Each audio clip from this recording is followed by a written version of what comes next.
Hall இன்னைக்கு இந்த video நம்ம என்ன பார்க்க போகிறோம் பார்த்தீங்கன்னா ஒரு சில ஸ்கின் கேர் ப்ராடக்ட் தான் அதை பார்க்க போகிறோம். வாங்கிட்டு போகிறோம். ஃபர்ஸ்ட் ப்ளம்போட PA++ சன்ஸ்க்ரீன் இதை நான் இப்போ தான் வாங்கிட்டு இதை யூஸ் பண்ண ஸ்டார்ட் பண்ணதுக்கப்புறம் இதோட யூஸ் எப்படி இருக்குது அப்படின்ட்டு சொல்கிறேன். நெக்ஸ்ட் இந்த ப்ளம்போட கேண்டி மெல்ட் லிப் பாம் இதோட ஸ்மெல் ஆகட்டும் கலர் ஆகட்டும் எனக்கு ரொம்ப ரொம்ப ரொம்ப பிடிச்சிருக்கு. கம்பல்சரி வாங்கி ட்ரை பண்ணலான்னு சொல்கிறேன். இந்த கலர் பாருங்கள் அப்படி இருக்குது.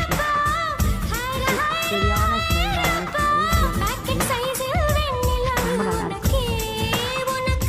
நெக்ஸ்ட் பார்த்தீங்கன்னா இந்த லோரியோட ஃபேஸ் வாஷ் இது எங்கள் அம்மா தான் யூஸ் பண்ணுறா. நான் நல்லா இருக்கு எங்கள் அம்மா சொன்னாங்க. நான் வாங்கினது மட்டும் டீகன்ஸ்ட்ரக்ட் ஜெல் சன்ஸ்க்ரீன் எனக்கு சூட்டபிளாக இல்லை. இந்த சன்ஸ்க்ரீன் வாங்கிட்டு ட்ரை பண்ணிட்டு சொல்கிறேன். பாய்.